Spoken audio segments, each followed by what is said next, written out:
Estamos de volta com o nosso bate-papo de hoje, recebendo o presidente da Associação dos Membros dos Tribunais de Contas do Brasil, conselheiro do Tribunal de Contas de Santa Catarina, Salomão Riba Júnior. Nós terminamos o nosso primeiro bloco falando sobre a questão da Lei de Responsabilidade Fiscal e também sobre a questão da transparência. Um outro tema que está muito associado a isso é o PROMOEX.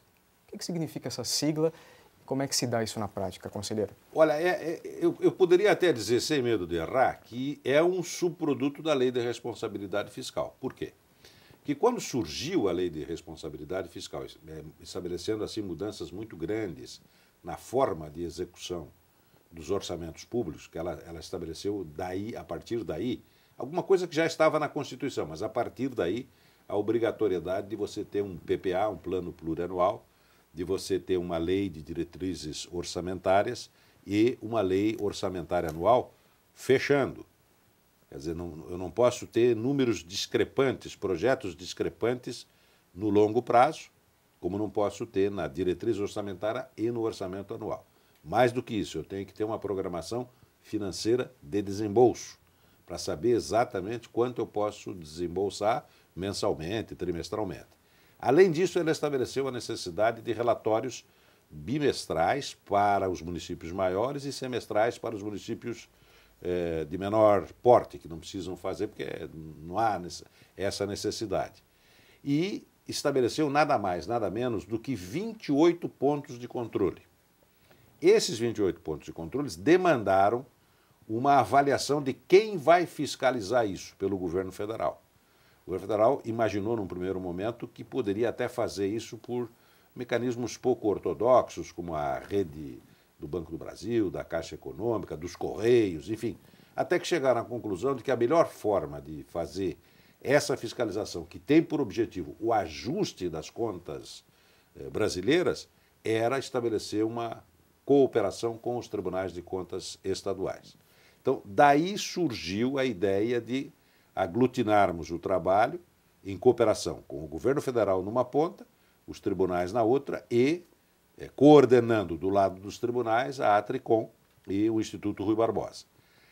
Para construir o quê? Para construir uma interpretação, se não absolutamente uniforme, pelo menos harmônica dos conceitos da lei e criar os mecanismos aí na área de TI, de tecnologia de informação, para captura desses dados, tratamento deles, né? Porque uma coisa é o dado bruto, aí você captura aquilo, daí você tem que trabalhar para transformar aquilo em informação e a informação é que vai se transfigurar, em último caso, no chamado conhecimento, né? Que é a última etapa desse trato que começa com dados brutos. Então, para isso se imaginou, bem, como é que nós vamos fazer? Vamos estabelecer primeiro, uma avaliação dos tribunais de contas, saber como é que estão esses tribunais para fazer esse grande trabalho. Aí é que foi contratado um diagnóstico com, primeiro, a Fundação FIA-USP, né, a FIA-USP da Universidade de São Paulo, e isso redundou no apontamento de uma série de deficiências e também de qualidades e de caminhos a serem seguidos. E aí entrou o Banco Interamericano de Desenvolvimento como um dos financiadores do projeto. Projeto que, na primeira etapa, são algo mais do que 62 milhões de dólares, envolvendo os recursos do BID, do Ministério do Planejamento e dos próprios tribunais de contas. Há uma cooperação financeira para a operação, para estabelecer este programa. Primeiro, fazendo um nivelamento de conhecimento, um nivelamento de capacitação técnica dos tribunais e criando mecanismos comuns, porque eu preciso ter mecanismos uniformes de captura de dados, de tratamento e de transmissão, porque senão eu acabo somando laranja com abacaxi e isso não dá certo, quer dizer, a conta final não fecha. Então essa foi o primeiro grande esforço. E aí nasceu o PROMOEX. Então vamos fazer um grande programa com esse financiamento para estabelecermos 4 grandes metas nacionais, quer dizer, fazer a lei processual nacional, fazer a harmonização de conceitos da lei de responsabilidade fiscal, quer dizer, aquilo que entra ou não entra no conceito, a busca do crescimento das auditorias operacionais para facilitar a avaliação de gestão, e o outro grande componente nacional, seria o compartilhamento de soluções em tecnologia de informações. E depois, claro que isso se decompõe nos subcomponentes locais, porque aí cada tribunal tem a sua realidade. Com o andamento do programa, a ideia da integração ela se revelou tão exitosa que foram agregadas outras questões, como a construção de normas brasileiras de auditoria governamental, cujo projeto já está pronto, está em fase de avaliação pelos tribunais, e também a ideia de os tribunais de contas contribuírem com duas outras providências que estão em andamento. Primeiro, é a modernização, é a atualização das normas brasileiras de contabilidade pública adaptadas às normas internacionais, que há um processo internacional de mudança de regras de contabilidade pública para fazer com que elas sejam menos avaliação financeira e mais avaliação patrimonial, que é uma mudança substancial de tratamento dos dados de contabilidade. E, além disso, das normas de contabilidade, nós temos outro grande projeto em andamento, que é a chamada Lei de Qualidade Fiscal.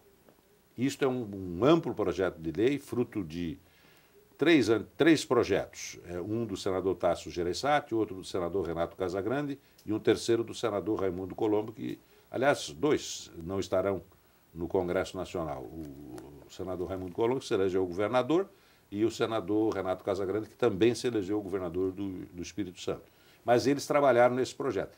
E aí se agregaram estudos, inclusive com a participação dos tribunais de contas brasileiros, para mudar regras da Lei 4.320, regras da Lei Complementar 101, que é a Lei de Responsabilidade Fiscal, e introdução de uma série de regramentos que interferem, inclusive, no regimento interno de Câmara e Senado. Está tudo lá no projeto para ser deliberado. O que é que se busca com isso? Além daquelas regras da Lei de Responsabilidade Fiscal, que se chama de qualidade, é um apelido, mas se chama de qualidade fiscal, quer dizer, é a melhoria qualitativa da construção do orçamento e da sua execução. E esses assuntos todos estiveram em destaque também no encontro nacional que foi realizado pela Atricom. Foi, é verdade. É verdade. Em Brasília nós realizamos um segundo encontro nacional, agora no mês de setembro, e essas questões todas foram reavaliadas e tiradas algumas conclusões para fecharmos esse ano de 2010 e já lançarmos as bases da programação de 2011. Então, o que nós tínhamos em setembro? Ainda uma dúvida se obteríamos ou não a prorrogação por um ano do Promoex, o que agora já está resolvido. Quer dizer, o Promoex vai até a primeira etapa, vai até 2011 para complementar essas questões todas já faladas, além dos componentes locais, os componentes nacionais. Isso foi uma decisão importante. Além disso, nós tratamos de algumas questões político-institucionais importantes nesse encontro nacional. Primeiro, uma revitalização, uma atualização do Código de Ética de Conduta dos membros dos Tribunais de Contas, que é uma coisa indispensável. Estamos fazendo também um novo estatuto da Atricom para torná-la, esse estatuto mais atual, com essa representação institucional que hoje a entidade realiza, que não era previsto, isso há 20 anos, não era previsto originalmente nos seus estatutos, e uma cooperação entre as entidades representativas de segmentos do controle público. O que eu tenho para começar essa integração? Vamos esquecer governo federal, governo estadual, que tudo isso representa a necessidade de interação e integração. Mas só de entidades eu tenho, num primeiro momento, a Atricom, eu tenho a Abracom, que é dos municípios, eu tenho o Instituto Rui Barbosa, aí eu tenho, em seguida, o Instituto Cesadeiro Correia, que é do TCU, mas tem abrangência nacional, e tenho a considerar a AMPCOM, que é a Associação Nacional dos Procuradores de Contas, junto aos Tribunais de Contas, e a Audicom, que é uma nascente instituição, que é dos auditores substitutos de ministros ou de conselheiros.